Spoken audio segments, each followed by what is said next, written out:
बोल गणपति गणेश भगवान की जय। पत्रकुंड महाकाव्य सूर्यकोटि निर्विघ्नं निर्विघ्न सर्वकार्येषु सर्वदा। बोल गणपति गणेश भगवान की जय। बोल शंकर भोलेनाथ की जय। कैलाशपति भोलेनाथ की जय। बोले काशी विश्वनाथ की जय। बोले हर हर महादेव शंभू।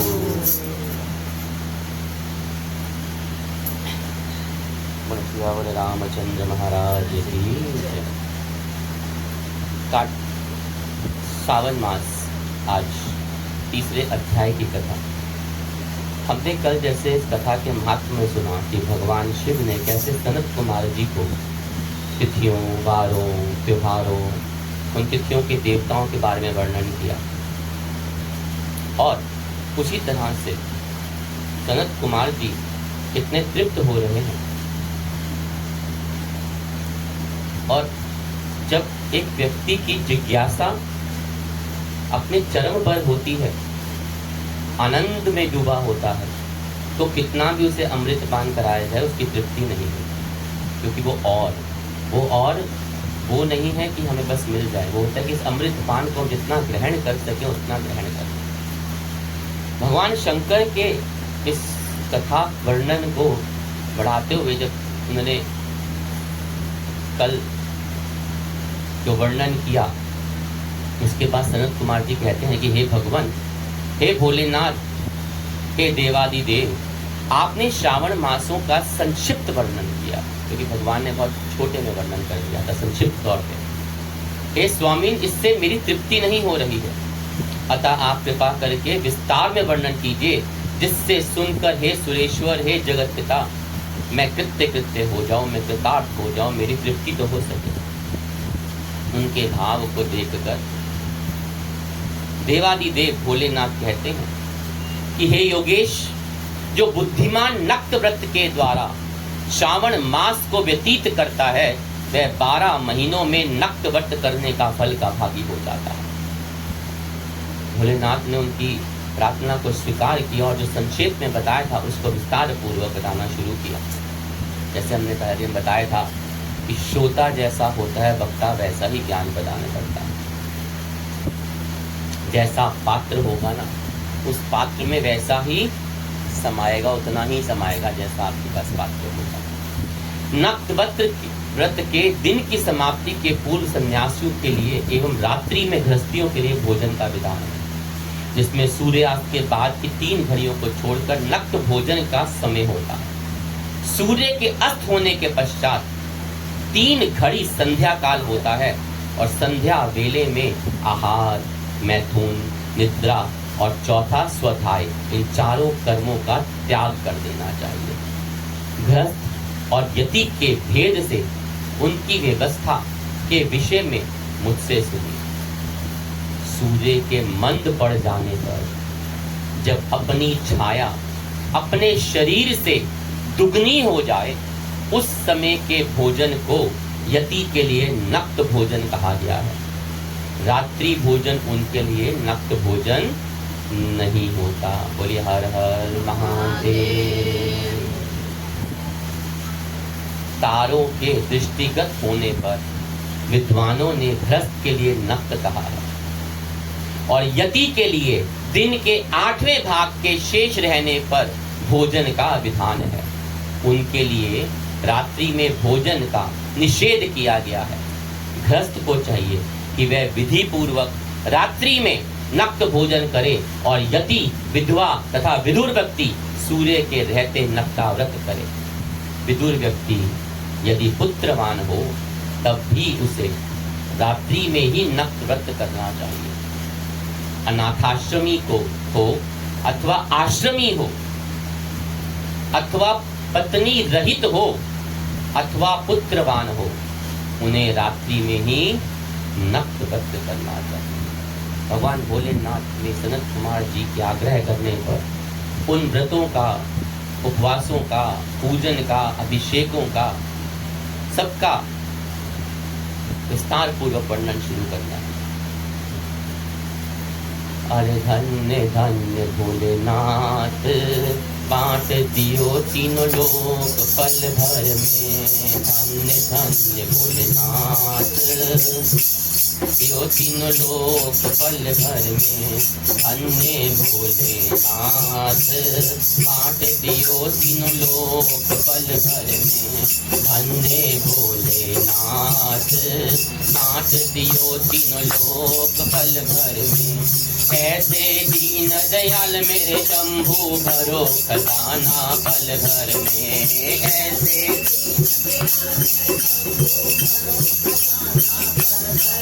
ओ धन्य भोलेनाथ, बांट दियो तीनों लोक पल भर में। धन्य भोलेनाथ, बांट दियो तीनों लोक पल भर में। प्रथम वेद ब्रह्मा को दिया बना वेद के अधिकारी। प्रथम वेद ब्रह्मा सारे अधिकारी। विष्णु को दिया चक्र सुदर्शन, लक्ष्मी सी सुंदर नारी। विष्णु को दिया चक्र सुदर्शन, लक्ष्मी सी सुंदर नारी। इंद्र को दिया कामधेनु और ऐरावत सा बलकारी। इंद्र को दिया कामधेनु और ऐरावत सा बलकारी। कुबेर को सारी वसुधा का कर दिया तुमने भंडारी।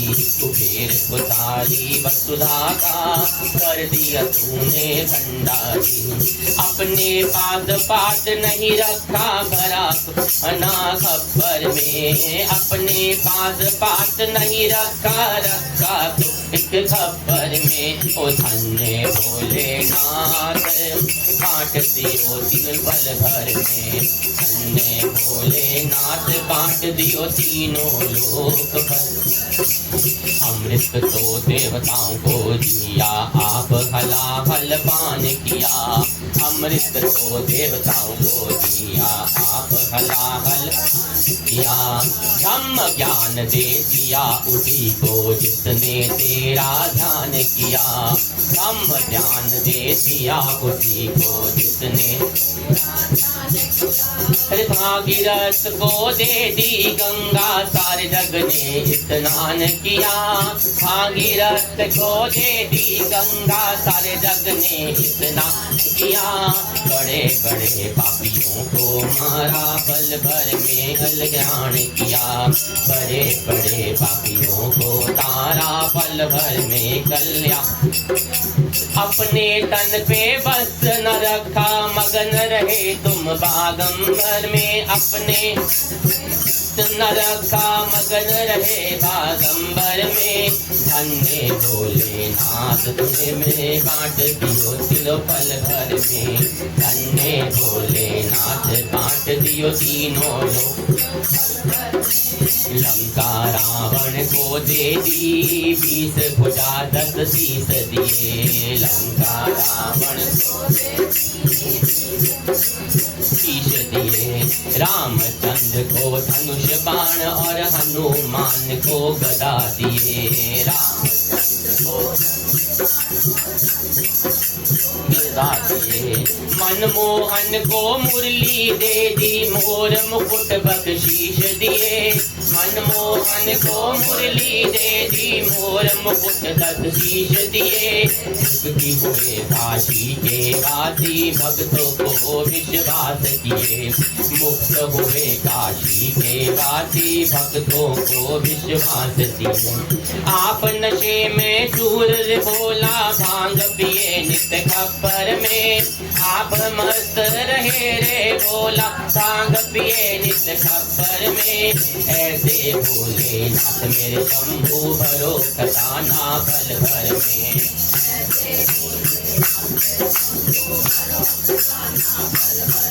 ओ नारद को वीणा दे दी, गंधर्वों को राग दिया। नारद को वीणा अरे ब्राह्मण को दिया कर्म कांड और सन्यासी को त्याग दिया। ब्राह्मण को दिया ओ जिसने तेरा ध्यान लगाया उसको तो अनुराग दिया। जिसने तेरा ध्यान लगाया उसको तो अनुराग दिया। अरे देवी सिंह कहे भक्तों को सबसे उत्तम भाग दिया। भगत कहे भक्तों को सबसे उत्तम भाग दिया। जिसने धयाया उसी ने पाया महादेव तुम्हें वर में। जिसने धयाया उसी ने पाया महादेव तुम्हें वर में। ऐसे दीन दयाल मेरे शंभु, अरे ऐसे दीन दयाल मेरे शंभु पर में। धन्य भोलेनाथ बांट दिए तीनों लोक पल भर में। धन्य भोलेनाथ बांट दिए तीनों लोक पल भर में। ऐसे दीन दयाल मेरे शंभु भरो खजाना पल भर में। ऐसे दीन दयाल मेरे शंभु भरो खजाना पल भर में। बोल शंकर भगवान की जय। बोली हर हर महादेव। कथा को आगे बढ़ाते हुए कहते हैं इस तरह जो हमारे शंभु भोलेनाथ हैं वो आगे वर्णन करना शुरू करते हैं सनत कुमार जी को कि इस प्रकार बुद्धिमान मनुष्य को अपने अधिकार के अनुसार नक्त व्रत करना चाहिए और इस मास में नक्त व्रत करने वाला व्यक्ति परम गति को प्राप्त होता है। मैं प्रातःकाल स्नान करूंगा, ब्रह्मचर्य व्रत का पालन करूंगा, नक्त भोजन करूंगा, पृथ्वी पर सोऊंगा, प्राणियों पर दया करूंगा, किसी से राग द्वेष ईर्ष्या नहीं करूंगा। सबसे बड़ी बात तो व्रत की यही हो जाती है।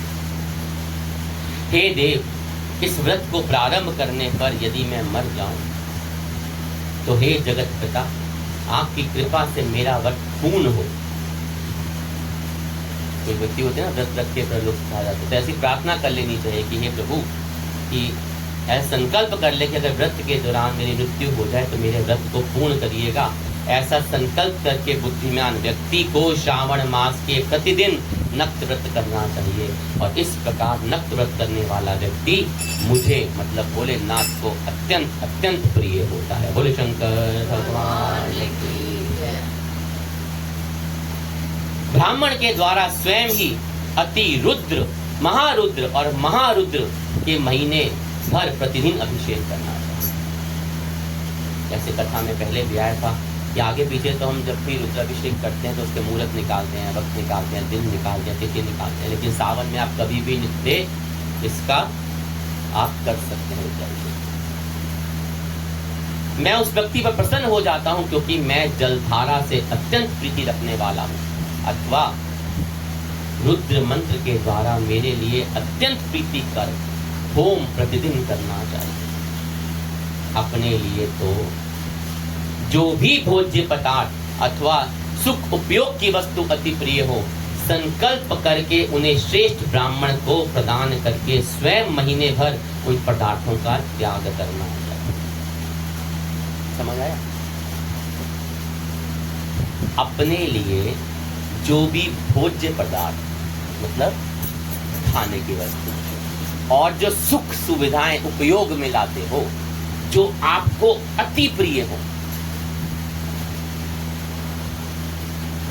वो चीजें हमें एक ब्राह्मण को, श्रेष्ठ ब्राह्मण को, एक गुरु को, उन सबको दान करना चाहिए, उनको प्रदान करना चाहिए। दान नहीं कहते, प्रदान करना चाहिए। और स्वयं पूरे सावन का महीना उन चीजों का, उन पदार्थों का त्याग करना चाहिए।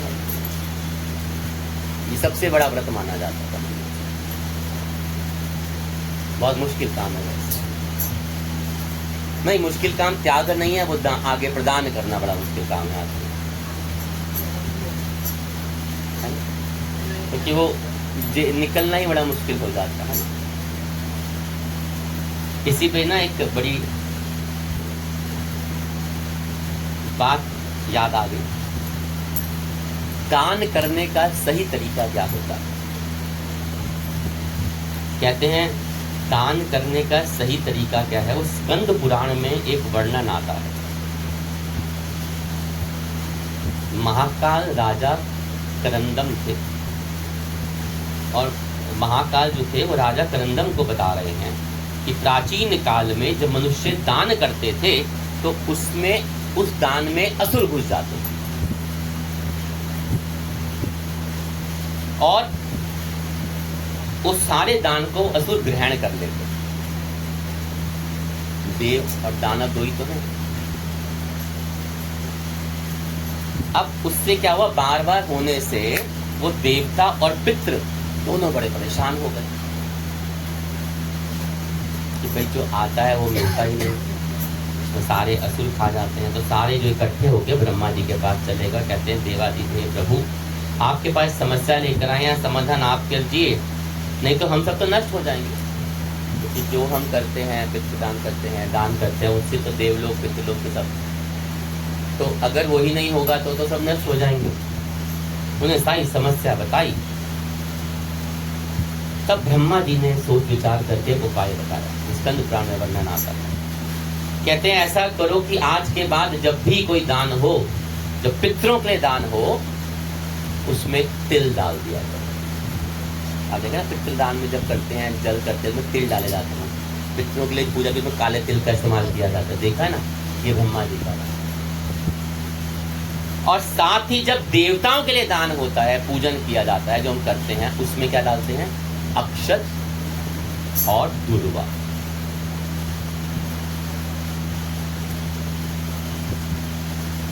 कहते हैं उसमें अक्षत रख दिया करो और उसके जल में दूर्वा डाल दिया करो, तो वो दान दानवों को नहीं करता। ऐसा करने से दैत्य दान को ग्रहण नहीं कर पाएंगे। तभी हम पितरों की पूजन में हर जगह काले तिल का इस्तेमाल करते हैं, और देवताओं की पूजन में हम अक्षत का इस्तेमाल करते हैं। चावल नहीं, अक्षत जो टूटा हुआ नहीं होता, वो चावल जो है वो टूटा हुआ वर्जित होता है। संपूर्ण चावल को अक्षत जो टूटा हुआ नहीं है, अक्षत जैसा वो। और ध्यान देने वाली बातें हैं कि यदि हम पितरों के दान में तिल का करें, अमावस्या के दिन जब भी हम कोई दान पितरों में करते हैं तो उसमें क्या करते हैं, तिल, है ना। और जब उसमें करते हैं, जब हम देवताओं के लिए करते हैं, तो उसमें अक्षत का इस्तेमाल करते हैं। आप देखिए, अब सूर्य भगवान को जल चढ़ाना हो, तुलसी पे जल चढ़ाना हो, पूजन वाले किसी पीपल पे जल चढ़ाना हो, चढ़ाते हैं ना हम लोग, तो उसमें क्या होता है, अक्षत डालते हैं।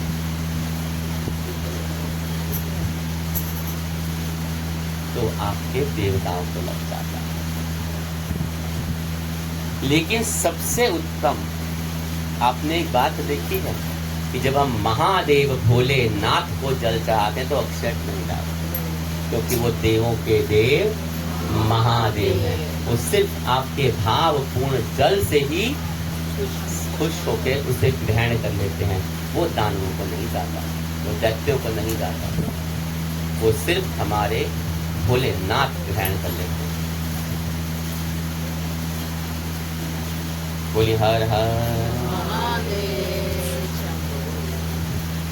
कथा को आगे करते हैं कि हे मुने, अब इसके बाद अब लक्ष्य पूजा विधि को सुनिए।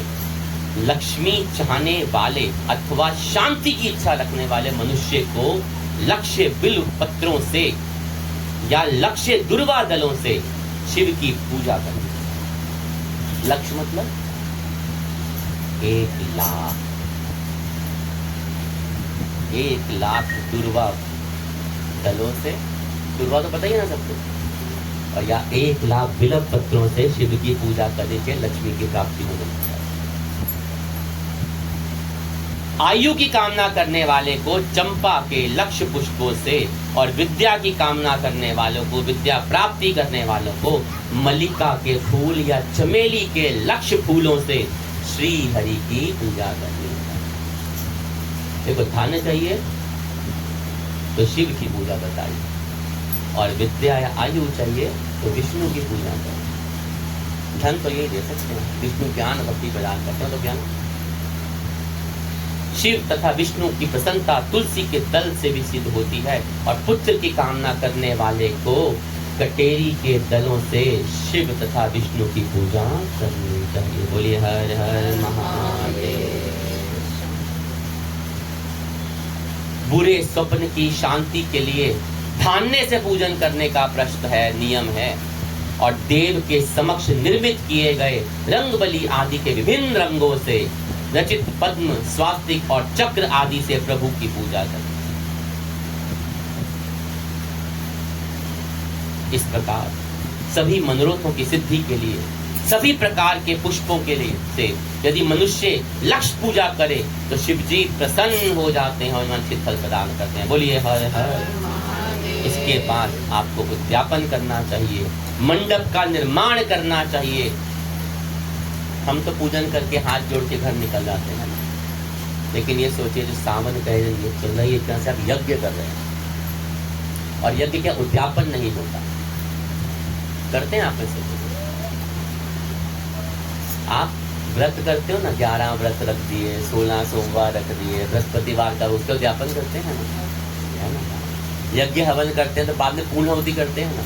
इस तरह से जब हम कार्तिक और सावन महीने का व्रत भी करते हैं, इसका उद्यापन भी अत्यंत आवश्यक होता है, वरना वो जो रह जाते हैं ना वो निरर्थक हो जाते हैं। हम बाद में पढ़ जाए प्रपंचों में अपने, हमें यहाँ जाना है, हमें वहाँ जाना है, हमें ये करना है, हमें वो करना है।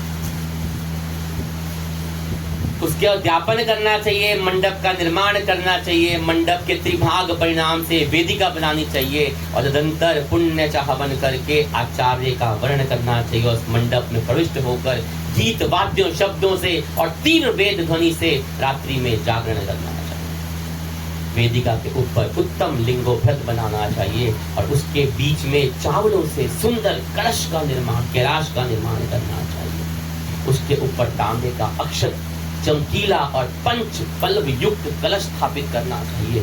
रेशमी वस्त्र से वेष्टित कर देना चाहिए और उसके ऊपर पार्वती पति शिव को स्वर्णमय प्रतिमा स्थापित करनी चाहिए।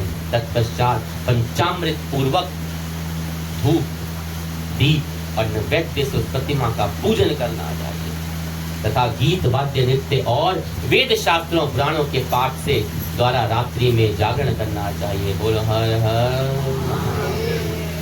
प्रातः काल उठकर भली भांति स्नान करें और पवित्र हो जाने के बाद अपनी शाखा में निर्दिष्ट विधान के अनुसार वैदिक निर्माण करना चाहिए।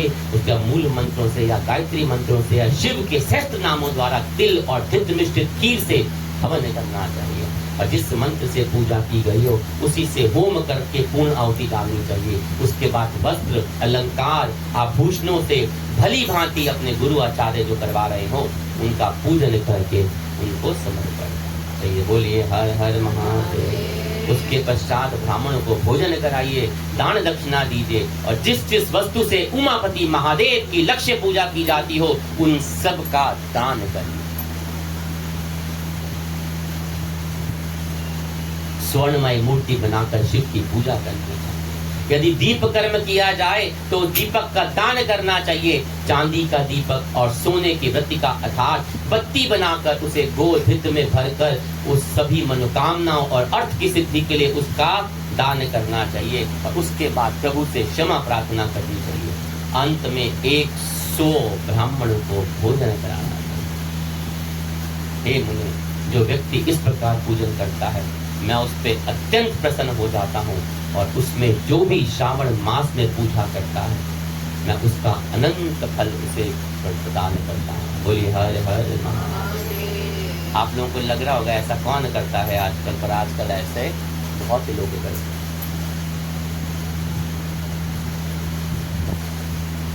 हमारे शास्त्र विदित नियम है वो आजकल भी बहुत चलते हैं। आपकी भावना अच्छी है।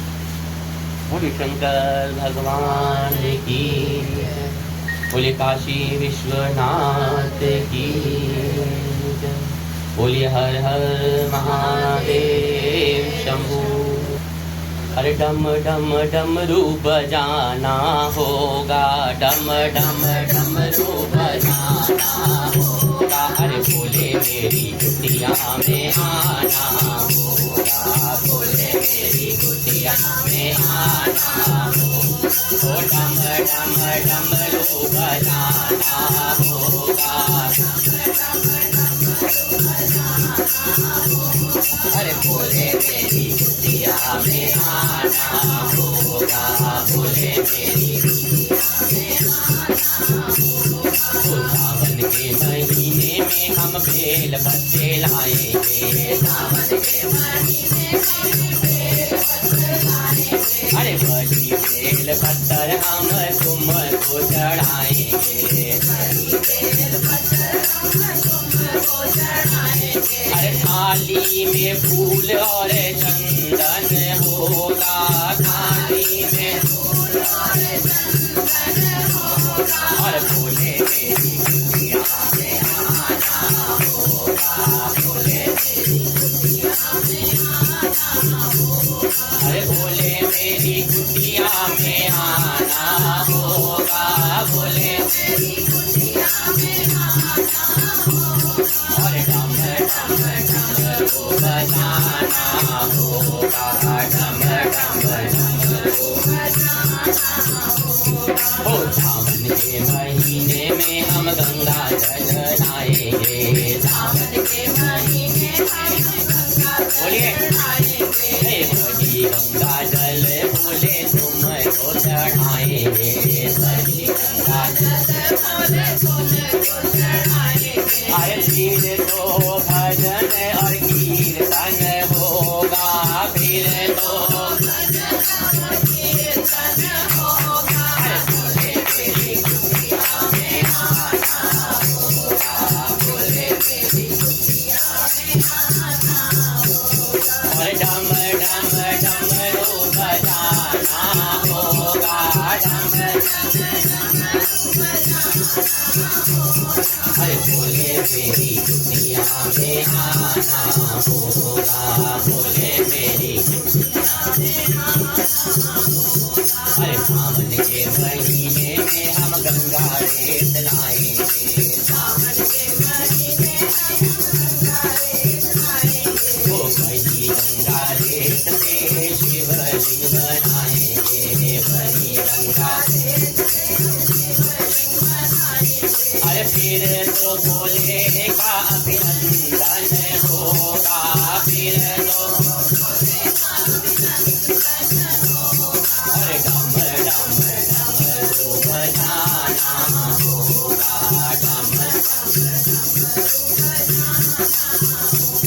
अरे बोले मेरी कुटिया में आना होगा, बोले मेरी कुटिया में आना होगा। अरे डम डम डमरू बजाना होगा, डम डम डमरू बजाना होगा।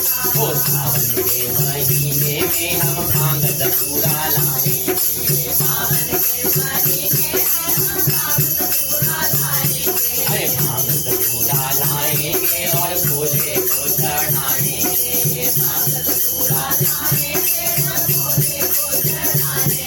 अरे फिर तो भोले भोग लगाना होगा, फिर तो भोले भोग लगाना होगा। और डम डम डमरू बजाना होगा, डम डम डमरू बजाना होगा। अरे बोले मेरी कुटिया में आना होगा, बोले मेरी कुटिया में आना होगा।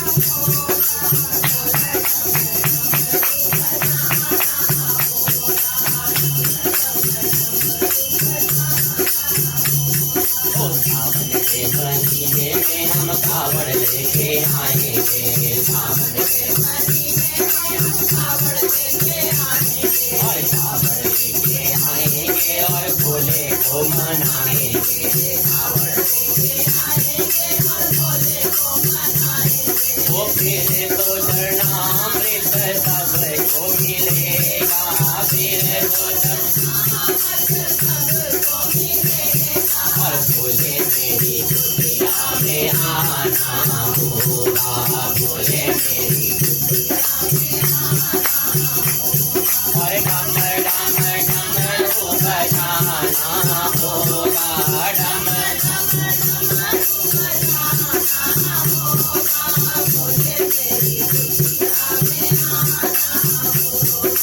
बोले मेरी खुशियाँ में आना होगा, डम डम डमरू बजाना होगा, डम